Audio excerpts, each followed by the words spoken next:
నోరు తెరవాలి ప్రతి ఒక్కరు. నోరు తెరిచి దేవుడిని ఆరాధించేద్దాం. స్తోత్రమయ్యా, స్తోత్రమయ్యా, స్తోత్రమయ్యా, స్తోత్రమయ్యా. మంచి దేవుణ్ణి మనం కలిగి ఉన్నాం. మంచి దేవుడు, ఏ పాపము లేనటువంటి దేవుడు, ఏ దోషము లేనటువంటి దేవుడు, ఏ మేలు కొద్దిగా చేయలేనటువంటి దేవుని మనం కలిగి ఉన్నాము కనుక మంచి దేవుణ్ణి కొన్ని నిమిషాలు ఆరాధన చేద్దాం. అవునయ్యా, మా జీవితంలో మేము చేసిన మేలులు మేము ఊహించలేము నాయనా. అయ్యా, ఆ మేలులకు ఎటువంటి రుణం మేము తీర్చలేము స్వామి నాయన. అంత గొప్ప మేలులు మా ఎండ మేము జరిగించాము. సంవత్సరం వెంబడి సంవత్సరం, నెల వెంబడి నెల, దినము వెంబడి దినము నైనా మాకు అనుగ్రహిస్తూ అయ్యా ప్రతి దినము నీ కృపా బాహుల్యము చేత మమ్మల్ని జ్ఞాపకం చేసుకున్న దేవా, నీకు హృదయపూర్వకంగా వందనాలు చెల్లిస్తున్నాం ప్రభు. అని దేవుని సన్నిధిలో పాడి ఆరాధన చేద్దాం. ఈరోజు మనం జీవిస్తూ ఉన్నామంటే ఆయన యొక్క కృప కదా. ఈరోజు మనం బ్రతికి ఉన్నామంటే ఆయన కృప కదా. మనకంటే యోగ్యులు అనేక మంది దినాన్ని చూడలేకపోయారు. మనము దేవుని సన్నిధిలో ఆరాధన చేయడానికి ఆయన అవకాశం కలిగించేసాడు కనుక దేవుని ఆరాధన చేద్దాం. హల్లెలూయా, హల్లెలూయా, హల్లెలూయా, హల్లెలూయా, హల్లెలూయా, హల్లెలూయా, హల్లెలూయా. యేసునాథానికి స్తోత్రమయ్యా, స్తోత్రమయ్యా, స్తోత్రమయ్యా, స్తోత్రమయ్యా, స్తోత్రమయ్యా, స్తోత్రమయ్యా, స్తోత్రమయ్యా.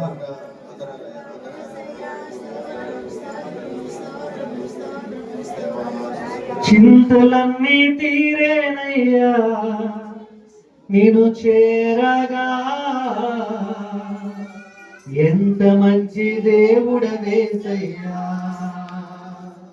నా చింతలన్నీ తీరేనయ్యా నేను చేరగా, ఎంత మంచి దేవుడవేసయ్యా. ఎంత మంచి దేవుడవేసయ్యా, నీవెంత మంచి దేవుడవేసయ్యా. చింతలన్నీ తీరేనయ్యా నిన్ను చేరగా, ఎంత మంచి దేవుడవేసయ్యా. చింతలన్నీ తీరేనయ్యా నిన్ను చేరగా, ఎంత మంచి దేవుడవేసయ్యా.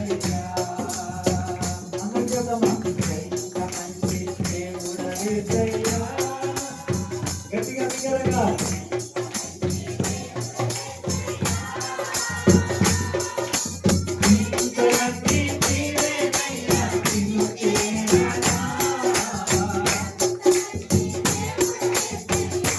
స్వామి, నీకంటే మంచి వారు ఎవరు ఈ లోకంలో మాకు కనిపించలేదయ్యా.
పాపము పోవాలంటే నీ దగ్గరికి చేరవలసిందే.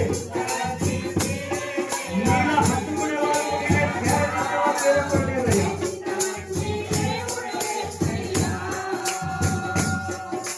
నాకున్న వారందరూ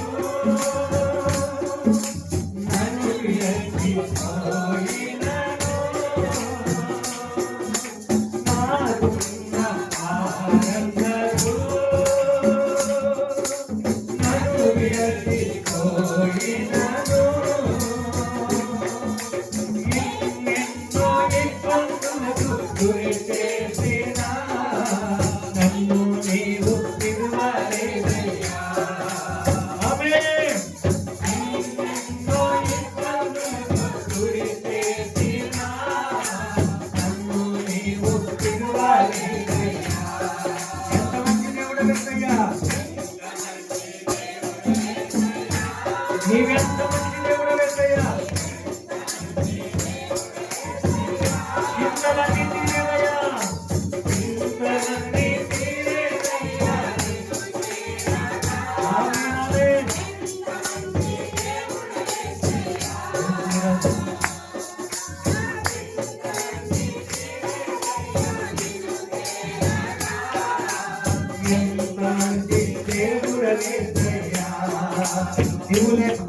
యేసునాగేను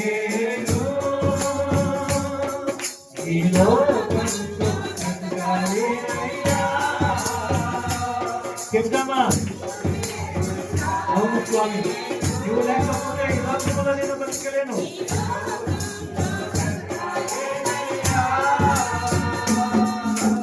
నా దేవా ఎప్పుడైనా కను విడచితివా, నన్ను నీవు విడువలేదయ్యా.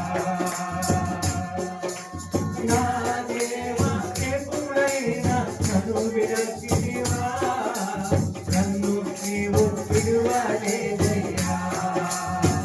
ఆమేన్.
ఎంత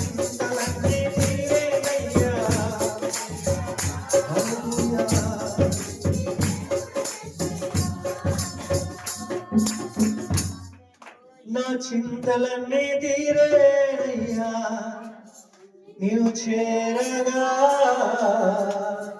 ఎంత మంచి దేవుడవేసయ్యా.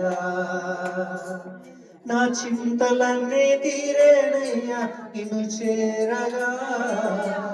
ఎంత మంచి దేవుడవేసయ్యా. నా కన్నీరంతా తీరేనయ్యా నిన్ను చేరగా. ఎంత మంచి దేవుడవేసయ్యా. నా కన్నీరంతా తీరేనయ్యా నిన్ను చేరగా. ఎంత మంచి దేవుడవేసయ్యా. నా బాధంతా తీర్చవయ్యా నిన్ను చేరగా. ఎంత మంచి దేవుడవేసయ్యా. నా బాధంతా తీర్చవయ్యా నిన్ను చేరగా. ఎంత మంచి దేవుడవేసయ్యా. నా రోగమంతా తీసవయ్యా నిన్ను చేరగా.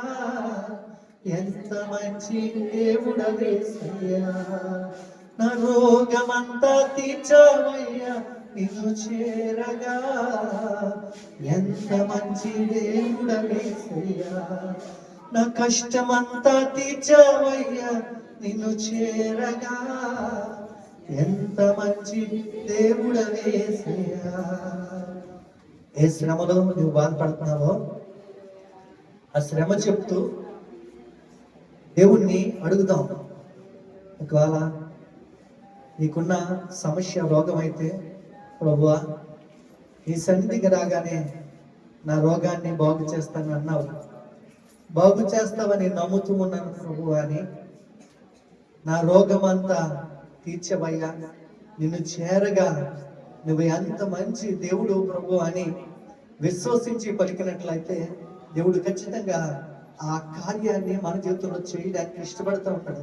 నీకున్న సమస్య కుటుంబ సమస్యలు అయితే, నీకున్న సమస్య మానసిక సంబంధమైన సమస్యలు అయితే, నీకున్న బాధ ఆర్థిక సంబంధమైన అప్పులైతే, వాటన్నిటిని కూడా దేవుని సభలో పెట్టి, దేవా నువ్వు ఎంత మంచి దేవుడు అయ్యా, నాకున్న అప్పులన్నీ తీర్చడానికి మార్గాన్ని సిద్ధపరిచావు, నీకు వందనాలు.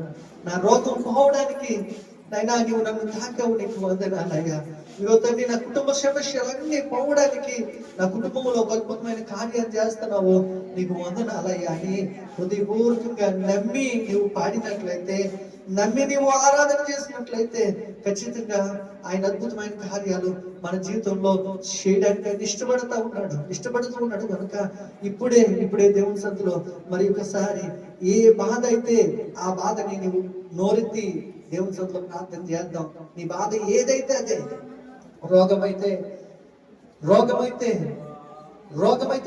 గురించి, రోగమంతా తీర్చావయ్యా నిన్ను చేరగా, ఎంత మంచి దేవుడవేసయ్యా. నా రోగమంతా తీర్చావయ్యా నిన్ను చేరగా, ఎంత మంచి దేవుడవేసయ్యా. నా బాధలన్నీ తీర్చావయ్యా నిన్ను చేరగా, ఎంత మంచి దేవుడవేసయ్యా. నా బాధలన్నీ తీర్చావయ్యా నిన్ను చేరగా, ఎంత మంచి దేవుడవేసయ్యా. నా సమస్యలన్నీ తీర్చావయ్యా నిన్ను చేరగా, ఎంత మంచి దేవుడవేసయ్యా. అడుగుదామా దేవుని సన్నిధిలో ఈ విధంగా ప్రార్థన చేద్దామా? దేవా దేవా దేవా, నా పక్షంగా మీరు నిలబడండి, నా పక్షంగా మీరు కార్యములు చేయండి ప్రభువా. నిజంగానే ఈ లోకంలో ఉన్న వాళ్ళందరూ నిన్ను విడిచిపెట్టి వెళ్ళిపోయే సమయం వచ్చినా సరే ఆయన నిన్ను విడిచిపెట్టనని వాగ్దానం చేస్తున్నాడు. ఆయన అంటున్నాడు, గర్భమున పుట్టిన బిడ్డను తన తల్లి మరచున వారైనా మరచుదురు గాని నేను నిన్ను మరువను అని వాగ్దానం చేస్తున్న దేవుడు ఆయన. కనుక ఆయన సన్నిధిలో ప్రార్థన చేసి మనకున్న ప్రతి సమస్య, ప్రతి కన్నీరు, ప్రతి వేదన, ప్రతి అన్ని కూడా ఆయన సన్నిధిలో అప్పగించుకుందాం, ప్రార్థన చేద్దాం. ఆయన సన్నిధిలో ఆయన అడుగుదాం. అడిగి పొందలేని వారు ఎవరు కూడా ఈ లోకంలో లేరు కనుక అడిగి పొందుకుందాము. దేవా దేవా దేవా, నిజంగానే పిల్లరా, ఒక్కొక్కసారి మనకున్న సమస్యలను బట్టి కుటుంబంలో అందరూ కూడా మనకు దూరం అయిపోతూ ఉంటారు. మనకున్న బంధుమిత్రులందరూ కూడా, మన స్నేహితులు సైతం దూరం అయిపోతూ ఉంటారు. కానీ ఆయన దూరం అయిపోయే దేవుడు కాదు కనుక దేవుని సన్నిధిలో ప్రార్థన చేస్తూ అందరూ చెప్తాం ఏమనంటే, ప్రభువా నాకున్న వారందరూ నన్ను విడిచిపోయినా సరే నీవు నన్ను విడిచిపెట్టే దేవుడు కాదయ్యా. అయ్యా అందరూ నన్ను విడిచిపెట్టేసిన నీవు నన్ను విడవలేదు ప్రభువా అని దేవుని సన్నిధిలో ఒక్కసారి ఆయన ప్రార్థన చేద్దామా? నాకున్న వారందరూ నన్ను విడచి పోయినను, నాకున్న వారందరూ నన్ను విడచి పోయినను, పొత్తు ఎన్నెన్నో ఇబ్బందులకు గురి చేసిన నన్ను విడువలేనే లేదయ్యా. ఎన్నెన్నో ఇబ్బందులకు గురి చేసినా నన్ను విడువలేనే లేదయ్యా. ఎంత మంచి దేవుడవేసయ్యా, నీవెంత మంచి దేవుడవేసయ్యా. చింతలన్నీ తీరేనయ్యా నిన్ను చేరగా, ఎంత మంచి దేవుడవేసయ్యా.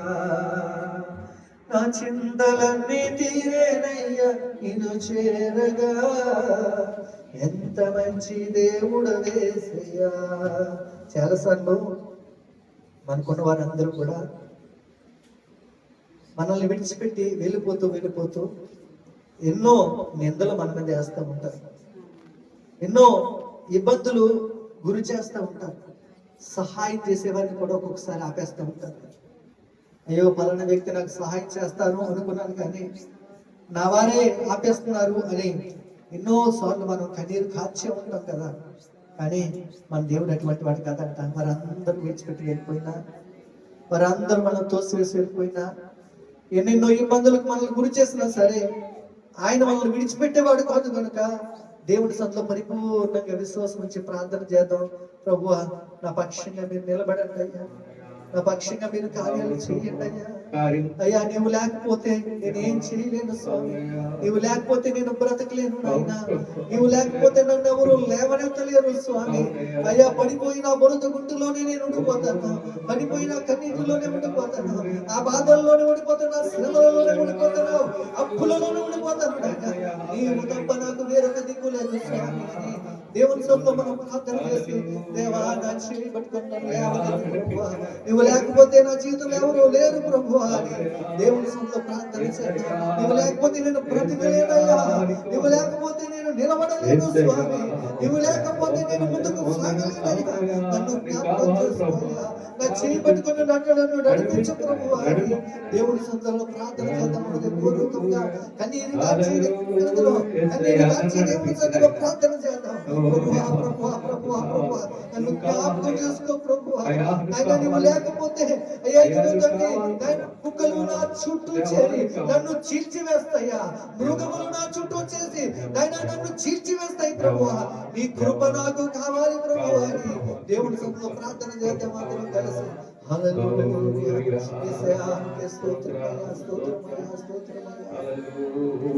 నీవు లేకుండా నేను ఈ లోకంలో బ్రతుకాలేనయ్యా, నీవు లేకుండా నేను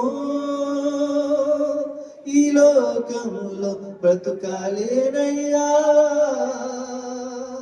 నా దేవా ఎప్పుడైనా నన్ను విడచితివా, నన్ను నీవు విడువలేదయ్యా.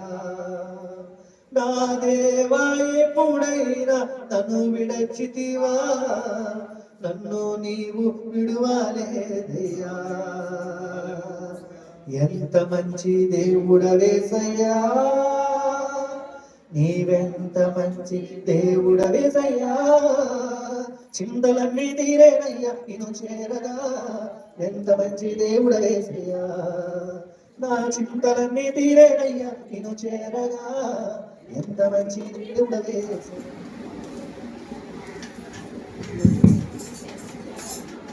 దేవుని నామానికి మహిమ కలుగును గాక. హల్లెలూయా, హల్లెలూయా. దైవ సేవకులకి, సుధీర్ పాస్టర్ గారికి, వారి యొక్క కుటుంబానికి, అలాగే సంఘానికి కూడా నా హృదయపూర్వక వందనాలు చెల్లిస్తున్నానండి. మరి మా తోటి దైవ సేవకులు మరి ఇసాక్ పాస్టర్ గారు చక్కనటువంటి ఆలోచన నడిపించారు మా మధ్యలోని, ఆయన బట్టి కూడా నేను చెల్లిస్తున్నాను.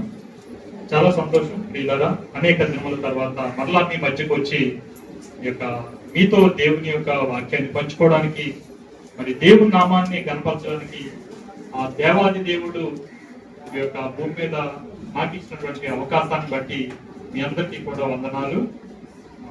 చాలా సంతోషం అండి. దేవుని యొక్క పునరుద్ధాన దినములో మనమందరము కలిసి ఆయన మందిరములో దేవుణ్ణి ఆరాధించుట మనందరికీ కూడా ఆశీర్వాదము. హల్లెలూయా. ఒక్కొక్కసారి గలిబిలి అవుతుంటది, అది అపవాది చేసే పని, కుట్ర. ఎక్కడైతే దేవుని యొక్క కార్యము, దేవుని యొక్క పని ఎక్కువ జరుగుతుందో అక్కడ ఇటువంటివన్నీ జరుగుతాయి. కాబట్టి పిల్లల్ని మన యొక్క స్వాధీనంలో ఉంచుకోవాలి. దేవుని యొక్క మందిరానికి వెళ్ళేటప్పుడు బిడ్డల్ని తీసుకురావాలి. తీసుకొచ్చినటువంటి బిడ్డల్ని మన యొక్క ఆధీనంలో, మన యొక్క స్వాధీనంలో మనం ఏ విధంగా అయితే దేవుని యొక్క వాక్యానికి సిద్ధపడి మనము వింటామో వారిని కూడా వినేటట్లుగా మనము చేయాలి. చాలా సంతోషం అండి. మా ప్రియులు మరి మాస్టర్ గారు చాలా సార్లు మేము అంటే దగ్గరగా పరస్పరం మేము కలుసుకోకపోయినప్పటికీ కూడా తరచుగా మేము ఫోన్లో మాట్లాడుకుంటూ ఉంటాము. ఎందుకంటే మేమందరము కలిసి ఒకే ప్రాంతంలో నుంచి వచ్చినటువంటి వాళ్ళము. మరి పరిచర్య రీతిగా నేను విశాఖపట్నం ప్రాంతంలో ఉంటున్నాను. మరి అలాగే ఇసాక్ పాస్టర్ గారు ఒరిస్సాలో ఉంటున్నారు. వీరు పాస్టర్ గారిని మీ అందరి కోసం దేవుడు ఆయన్ని ఇక్కడికి పంపించారు. హల్లెలూయా. చాలా నాకు సంతోషంగా ఉంది వేళ.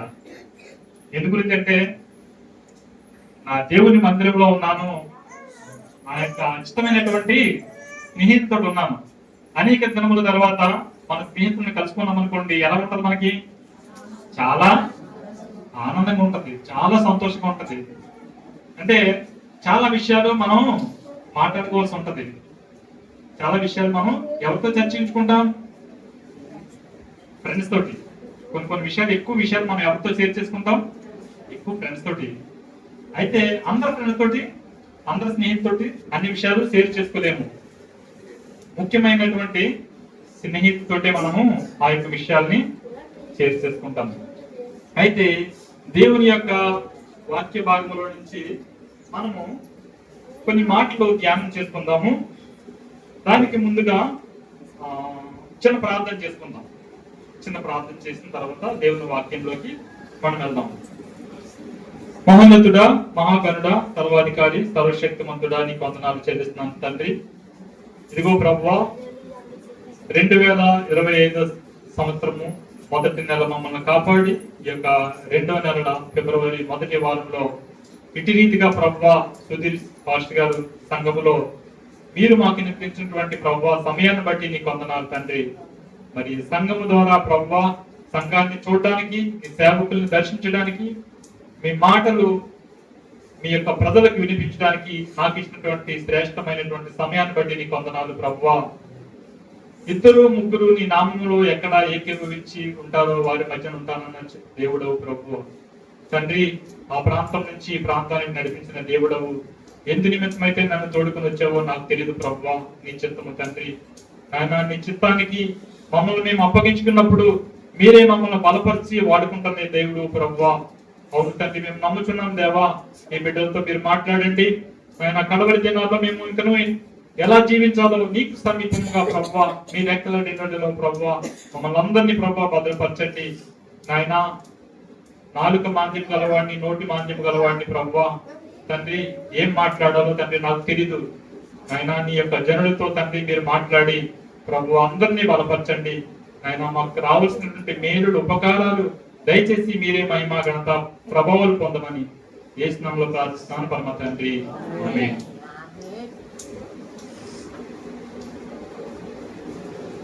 చాలా సంతోషం అమ్మా. మనము దేవుని సంఘములో ఎప్పుడు కూడా సంతోషంగా ఉండాలి. లోకంలో సంతోషం వేరు, దేవునిలో సంతోషము వేరు. ఈ లోకంలో అనేకమైనటువంటి కష్టాలు, ఇబ్బందులు, ఇరుకులు, సమస్యలు, శోధనలు ప్రతి మనిషికి ఉంటాయి, ప్రతి వయసు వారికి ఉంటాయి, ప్రతి ఒక్క సందర్భంలో కూడా ఉంటూ ఉంటాయి. అయితే దేవుని యొక్క ప్రజలుగా మనము ఆ పరిస్థితిని గుర్తించాలి. ఒక్కొక్కసారి ఈ యొక్క సమస్యలు, శోధనలు కొన్ని బయటికి కనిపిస్తాయి, కొన్ని బయటికి కనిపించవు. శరీరానికి అనేకమైనటువంటి రోగాలు వస్తాయి. అన్ని రోగాలు కనిపించవు, కొన్ని రోగాలే బయటకు వస్తాయి. కొన్ని కనిపించినటువంటి రోగాలు లోపల ఉంటాయి. దెబ్బ ఏదైనా తగిలిందనుకోండి, అది ఇతరులకి కనిపిస్తుంది. గాయం ఏమైనా అయిందనుకోండి, ఏమైనా కొట్టు కట్టారనుకోండి, అది ఇతరులకి కనిపిస్తుంది. కానీ కనిపించినటువంటి బాధలు, సమస్యలు, చింతలు అని ఉంటాయి. చింతలు ఉంటాయి, ఎవరికైనా కనిపిస్తాయా? ఇవి ఎవరికి కూడా కనిపించవు.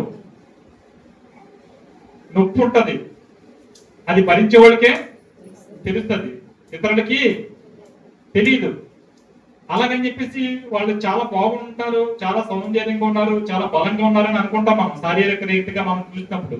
అంటే ఈ యొక్క బాహ్య నేత్రాలతో మనం చూస్తున్నాం కాబట్టి. కానీ వాళ్ళలో ఉన్నటువంటి సమస్యలు వాడి బలహీనతలు మనకి తెలియవు. అవన్నీ చూసేవాడు ఎవరు? దేవుడు. హల్లెలూయా. నీలో ఉన్న చింత, మనలో ఉన్న చింత, పక్కవాడిలో ఉన్న చింత అన్ని కూడా చూసేవాడు ఎవరు? దేవుడే చూస్తున్నాడు అన్నమాట. ఆ చింతలు తీర్చేవాడు యేసయ్య.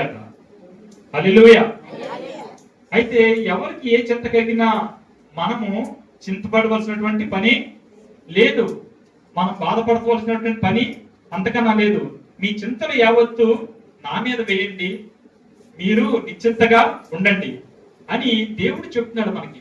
కొన్నిసార్లు ఆ చింతల వైపు చూస్తూ మనం ఏం చేస్తామంటే దేవుణ్ణి మర్చిపోతాం, బంధువుల్ని మర్చిపోతాం. అంటే మనకున్నటువంటి సమస్యల్లోని ఎవరైనా మనకు సహాయం చేస్తారేమో, లేదంటే ఈ యొక్క కష్టంలో నుంచి నన్ను బయటికి లాగుతారేమో, ఈ యొక్క అప్పుల్లో నుంచి నన్ను బయటికి తీసుకొస్తారేమో, ఈ యొక్క అనారోగ్యంలో నుంచి నన్ను లేవనెత్తారేమో అని చెప్పేసి మనం ఏం చేస్తామంటే దేవుని వైపు చూడం. చాలా మార్లు ఏంటంటే మనకంటే గొప్పవాళ్ళు ఎవరైతే ఉన్నారో ధనవంతుల వైపు చూస్తాం, డాక్టర్ల వైపు చూస్తాం, బలవంతుల వైపు చూస్తాం, స్నేహితుల వైపు చూస్తాం. కానీ వీటన్నిటికన్నా మించినటువంటి దేవుడు మన దేవుడు యేసయ్య. హల్లెలూయా. ఏది వచ్చినప్పటికీ కూడా మనకు సంతోషం వచ్చినా, దుఃఖం వచ్చినా, ఆనందం వచ్చినా మొట్టమొదటిగా మనము వెళ్ళవలసింది ఎక్కడికట? దేవుని దగ్గరికి వెళ్ళాలి. దేవుని దగ్గరికి ఎప్పుడైతే మనం వెళ్తామో మనకు అన్ని విషయాల్లో అయినా సమాధానాన్ని అనుగ్రహిస్తాడు. లేదంటే మన చింతని తీసివేసేవాడు ఆయన. మనము చాలాసార్లు అనుకుంటాం మనలో పాపం లేదు కదా అని అనుకుంటాం.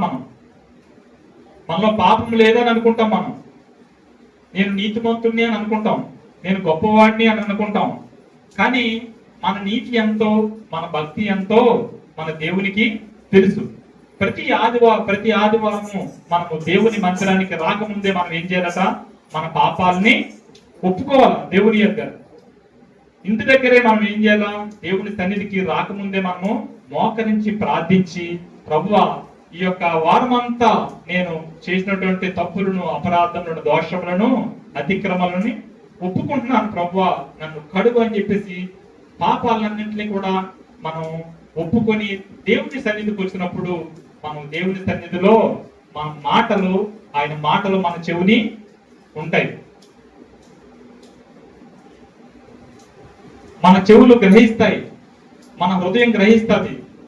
మనం అనేకమైనటువంటి దుఃఖాలతోటి, వ్యసనాలతోటి, లేదనుకుంటే కొన్ని ఇబ్బందులతోటి మనం వచ్చామనుకోండి, ఏమైనా అర్థమవుతుందా? చాలా సార్లు ఇవన్నీ మర్చిపోవడానికి మనలో చాలా మంది ఇది వరకు సినిమాలకు వెళ్ళేవారు. సినిమాలకు వెళ్ళి ఇవన్నీ ఆలోచిస్తారమ్మా. సినిమా హాల్లో 3 గంటలు కూర్చుంటారు. ఈ 3 గంటలు ఏం చేస్తారంటే అక్కడ ఉన్నటువంటి జోకులు కావచ్చు, ఫైటింగ్లు కావచ్చు, పాటలు కావచ్చు ఇంటూ ఈ యొక్క అంతటిని కూడా ఈ 3 గంటల్లో ఏం జరిగిందో, ఎక్కడి నుంచి వచ్చారో, టికెట్ ఎంత తీసుకున్నప్పటికీ కూడా దీన్ని ఎవరిని కూడా పట్టించుకోరు. 500 రూపాయలు పెట్టి టికెట్ తీసుకున్నా సరే 500 పోయిందని బాధపడరు. కానీ ఈ 3 గంటలు కూడా ఆ యొక్క సినిమా హాల్లో కూర్చొని ఏం చేస్తారు? ఆ సినిమాలో ఏం జరుగుతుంది, నెక్స్ట్ ఏం జరుగుతుంది, హీరో వస్తున్నాడు ఏం చేస్తాడు, విలన్ వస్తున్నాడు ఏం చేస్తాడు, తర్వాత ఏం జరగబోతుందని చెప్పేసి ఆసక్తితో ఏం చేస్తారంట? దాన్ని ఎంతగానో మైండ్ పెడతారు సినిమా హాల్లోని. కానీ దేవుని మందిరానికి వచ్చినప్పుడు ఏం చేస్తారంటే చాలా మంది ఆ చింతలన్నీ తీసుకొచ్చి మళ్ళీ ఏం చేస్తారు? దాన్ని ఆలోచిస్తూ ఉంటారు.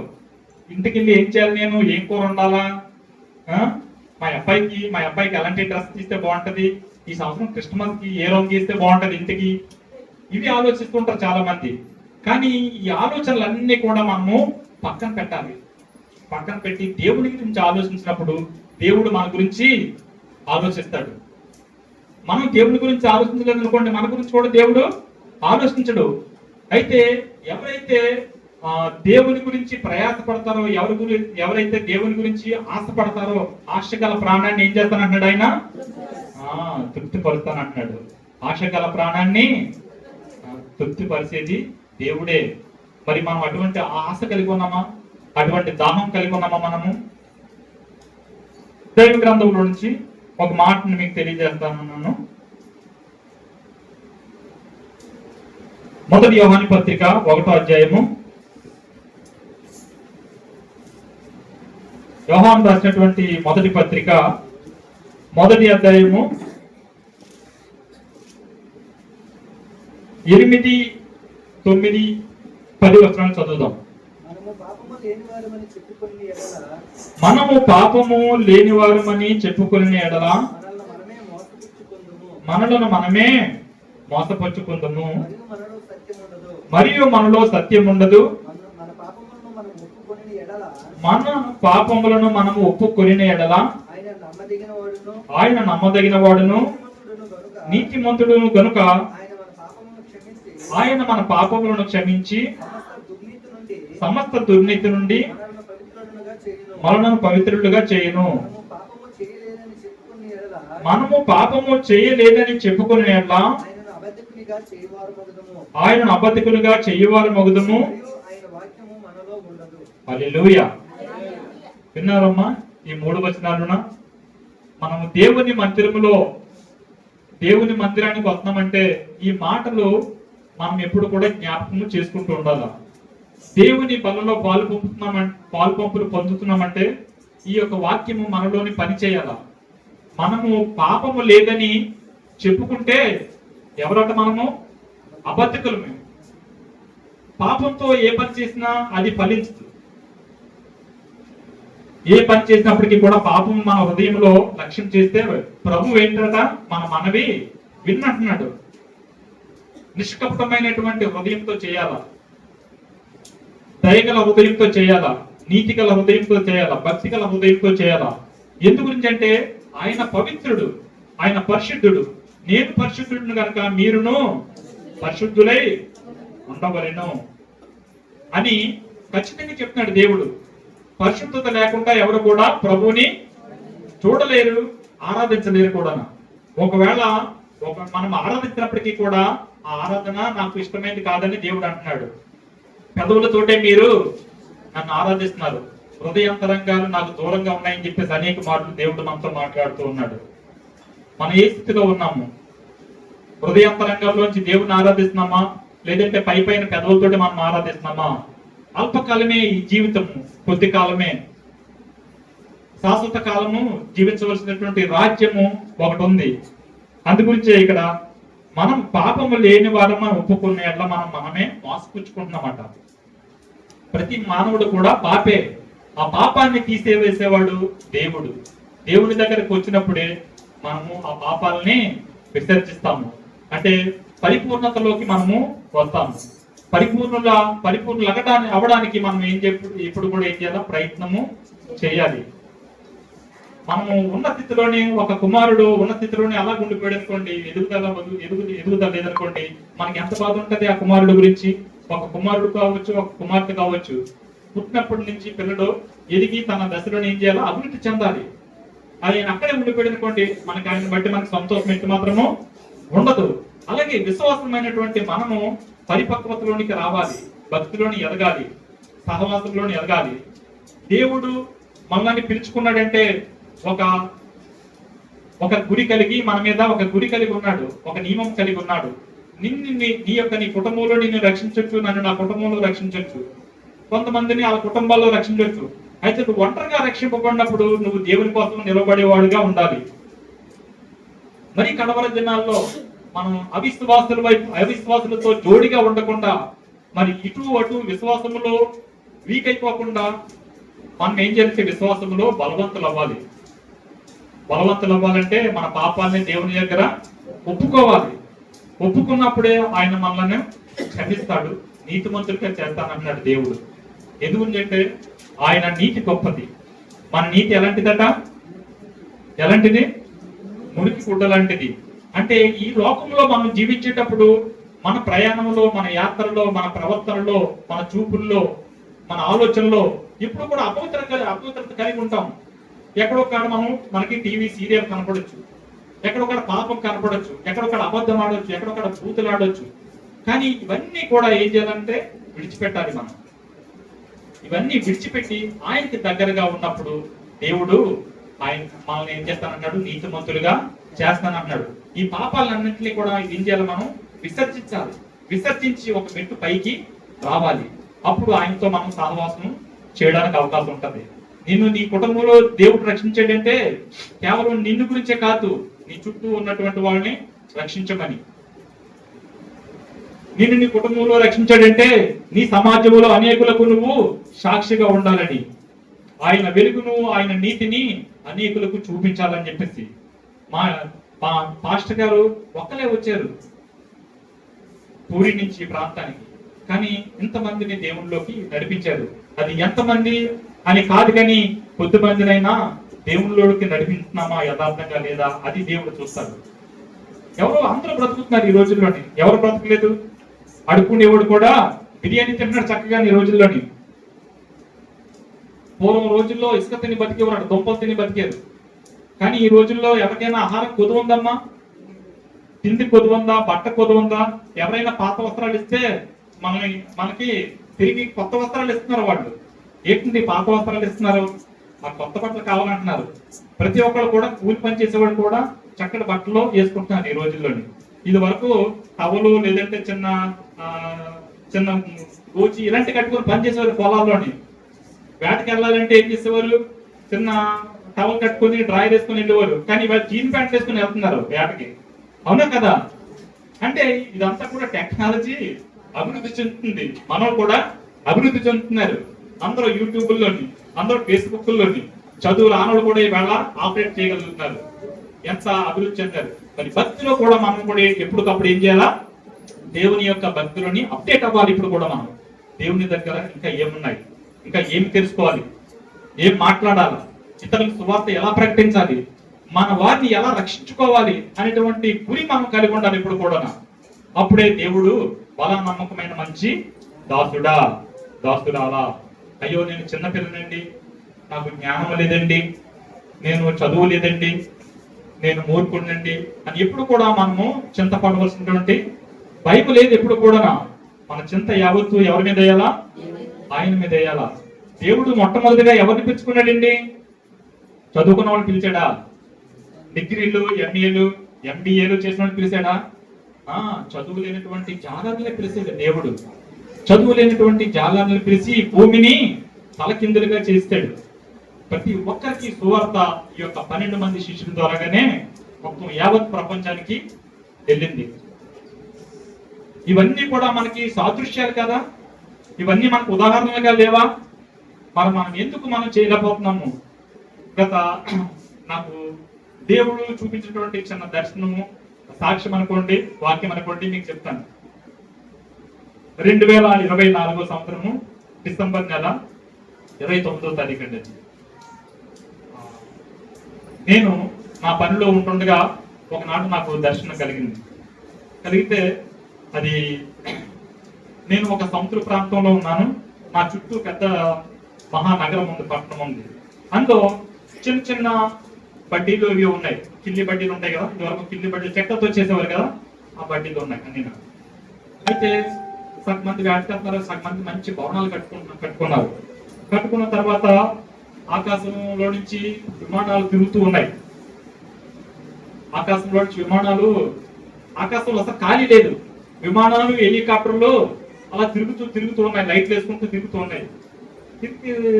అయితే ఏం చేస్తున్నాయంటే అవి ఏం చేస్తున్నాయని చెప్పి ఎలా చూశాను. పైకి చూస్తే అక్కడి నుంచి 2 కెంపులు ఉన్నాయి కదా, గ్యాలం కెంపులు, అక్కడి నుంచి పడేస్తున్నాయి. 2 కెంపులు తాళ్లతో పడేసి ఈ యొక్క ఇలాంటి పెట్టి ఉంది కదా, కిల్లి బడ్డీలు ఎలా ఉంటాయి పాత రోజుల్లోని ఇలా ఉండి, ఆ కిల్లి బడ్డీలను పట్టుకొని వెళ్ళిపోతున్నాయి. దీన్ని ఎత్తుకొని ఎలా వెళ్ళిపోతున్నాయి అనమాట ఇల్లుకి. ఎవరి గృహాలు అయితే ఉన్నాయో ఆ గృహాలని ఎత్తుకొని వెళ్ళిపోతున్నాయి, పైకి వెళ్ళిపోతున్నాయి. ఆకాశం నిండా విమానాలు ఎప్పుడు లేవు. తూనీగలు ఎలా ఉంటాయి అలాగా, ఈగలు ఎలా ఉంటాయి అలా ఉన్నాయి, ఎత్తుకుని వెళ్ళిపోతుంటే అయ్యో అయ్యో అని గుండు కొట్టుకొని ఏడుస్తూ ఉన్నారు అందరూ ప్రజలందరూ కూడా, నా ఇల్లు పోయింది, నా వ్యాపారం పోయింది, నా ఇల్లు పోయింది, నా వ్యాపారం పోయిందని ఏడుతున్నారు. అందులో మా పక్కింటి ఒక ఆళ్ళు ఎరిపేది బంగారి అని వాళ్ళు ఉన్నారు. అది ఉంటే ఆ పాప ఏడుస్తుంది. ఏమమ్మా ఏడుస్తున్నావు అంటే, అయ్యో నా పుట్ట అంతా పోయింది, నా ఇల్లు అంతా పోయిందని అంటుంది. అయితే ఏంటంటే నువ్వు బాధపడక ఇల్లు పోయిందని ఆ ఇంట్లో ఏదైతే సామాన్లు ఉన్నాయో దాన్ని తీసే అవి శుభ్రం కొట్టేయాలి, ఆ చెత్త కొట్టి, ఆ ఇల్లు చెత్త కొట్టి, ఆ బడ్డీ చెత్త కొట్టి, అందులో ఉన్న విలువైన సామాన్లన్నీ కూడా నువ్వు దాచుకో అని చెప్తానంటే అందరూ కూడా ఏం చేస్తారంటే ఆ సామాన్లు శుభ్రం చెత్త ఆ బడ్డీలు కిల్లి బడ్డీని ఎరగొట్టేస్తున్నారు. ఎరగొట్టేసి అంత విలువైన సామాన్లు అన్నింటినీ కూడా దాచుకొని జాగ్రత్తగా పెట్టుకుంటారు. అయితే తెల్లవారిన తర్వాత నాకు ఒక స్టూడెంట్ ఉన్నాడు. ఆ అబ్బాయి 4 గంటలకు ఫోన్ చేసి సార్ ఇలాగ వస్తున్నాను మీ దగ్గరికి అన్నాడు. ఏం రాంజీ అన్నాను. ఏంటంటే ఇలాగా లేదండి నేను ప్రార్థన చేయండి అని వచ్చాడు. వచ్చిన తర్వాత అయితే పదాన్ని ఇద్దరు కలిసి ఒక సముద్రపుడికి వెళ్ళామన్నమాట. సముద్రపుడికి వెళ్ళి ఇలాగ నేను మాట్లాడుతుంటే ప్రభు ఏంటి ఎలా వచ్చింది అనుకున్నాను నేను. అంటే అది ఏంటనుకున్నాం అసలు యుద్ధాలు ఎక్కువ జరగబోతున్నాయి ఈ సంవత్సరంలో. యుద్ధాలు భయంకరమైనటువంటి పరిస్థితులు భూమి మీదకి సంభవించబోతున్నాయి.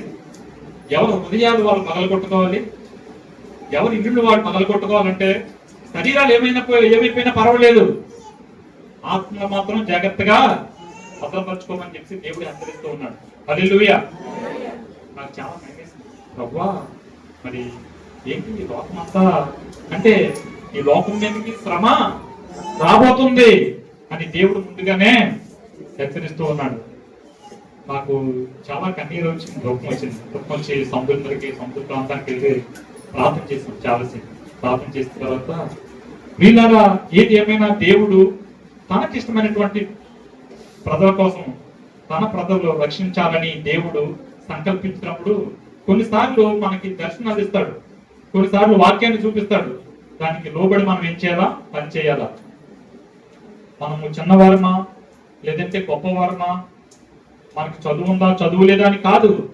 మనం ఏం చేయాలా, ఆఖరి దినాల్లోని విశ్వాసముతోటి పట్టుదలగా ఆయన వైపు చూస్తూ ప్రతి ఒక్కరికి కూడా సువార్త ప్రకటించాలి. ప్రకటించినప్పుడు ఆయన దగ్గర మనము ఆయన రాజ్యంలో ఉండడానికి అవకాశం ఉంటుంది. నేను బాగున్నాను కదా, నాకు తెల్ల చొక్క ఉంది, లేదంటే నాకు నల్ల ప్యాంట్ ఉంది, లేదంటే నాకు బంగారం ఉంది, నాకు 10 ఎకరాలు భూమి ఉంది, నాకేం పర్వాలేదు, అది రక్షిస్తుంది అనుకోవడానికి వీలు లేదు. ఎవరి ఆత్మకి వాళ్ళే బాధ్యులు. హల్లెలూయా. మనం చూసుకుని ఉన్నాం అమెరికాలో ఎంత ఘోరమైనటువంటి ప్రమాదం జరిగింది. చాలా మందికి తెలియదు, అంటే చదువుకున్న పిల్లలకి కొంతమందికి తెలుసు, యూట్యూబ్ లో అనేది చూస్తున్నారు కాబట్టి. నాకేం పర్వాలేదని గర్వించారట వాళ్ళు. నాకు తెలీదు, నేను యూట్యూబ్ లో అవి చూడను, ఎవరో చెప్పుకున్నది పంపిస్తుంటారు కదా. ఏమైందంటే వారం రోజుల తర్వాత తిన్నాను, అదంతా కూడా శ్మశానం అయిపోయింది. పచ్చగా ఉన్నటువంటి ధనవంతులు ఉన్నటువంటి ప్రాంతం అంతా కూడా ఏమైంది, శ్మశానంలో బూడిదైపోయింది. నాకు దేవుడు లేడు, మేము సినిమా యాక్టర్లని, మేము రాజకీయ నాయకులమి, మా దగ్గర అందం ఉంది, మా దగ్గర ధనం ఉంది, మా దగ్గర పవర్ ఉంది, దేవుడు మా ముందు సున్నా అన్నారట. మొత్తం వీళ్ళందరినీ ఏం చేసాడు, సున్నాలో ఉంచాడు, సున్నా చేశాడు. దేవుని ఎదుట మనము మన మాటలో, ఆయన ఆకాశం అందు ఉన్నాడు, మనము భూమి మీద ఉన్నాం. మన మాటలు ఎలాగ ఉండాలటమ్మా, కొద్దిగా ఉండాలా. పెద్దవాళ్ళ మీద, తల్లి మీద కానీ తండ్రి మీద కానీ, నువ్వు ఎంత అని కొడుకులు మాట్లాడడం బాగుంటుందా ఏమన్నా, అస్సలు బాగోదు. చూసినప్పుడు కూడా అదే ఏట్రా మీ తల్లిదండ్రుల మీద అలా తిరగబడుతున్నామని చెప్పి వార్నింగ్ ఇస్తారు. ఇప్పుడు కూడా దేవునికి విధేయత కలిగి ఉండాలా, విశ్వాసంలోని నమ్మకం కలిగి ఉండాలా దేవుని పట్ల. అప్పుడే దేవుడు మనల్ని దీవిస్తాడు. ఎక్కడికి వెళ్ళినా దేవుడు ఆశీర్వదిస్తాడు. నీ సమాజంలో, నీ కుటుంబం ముందు, నీ చిన్న కుటుంబమా, నువ్వు వాళ్ళకి సాక్షిగా ఉండు. నీకు చూసి వాళ్ళు నేర్చుకోవాలి. మనం దేవుని యొక్క మాటల్లో విన్నప్పుడు ఈ మాటలు తీసుకెళ్ళి వాళ్ళు చెప్పు, నాకు చదువు లేదు కదా, నువ్వు ఎప్పుడు చింతపడకు, నిన్ను రక్షించాడంటే నువ్వు దేవుని పక్షంగా నువ్వు నిలబడాలంటే నువ్వు సువార్త చేయనవసరం లేదు. నీ ప్రవర్తన నీ నడవడికను బట్టి వాళ్ళు దేవుని సన్నిధికి రాబట్టాలి. అట్టి విధంగా ఈ యొక్క సంవత్సరం అంతా దేవుడు మీకు సహాయం చేయనుగాక. దేవుడు మరి దైవ సేవకుల ద్వారా ఈ మందిరాన్ని దర్శించడానికి మరి వారిచ్చినటువంటి సమయాన్ని బట్టి మీ అందరికీ వందనాలు తెలియజేస్తున్నాను. వారి కుటుంబానికి కూడా వందనాలు తెలియజేస్తున్నాను.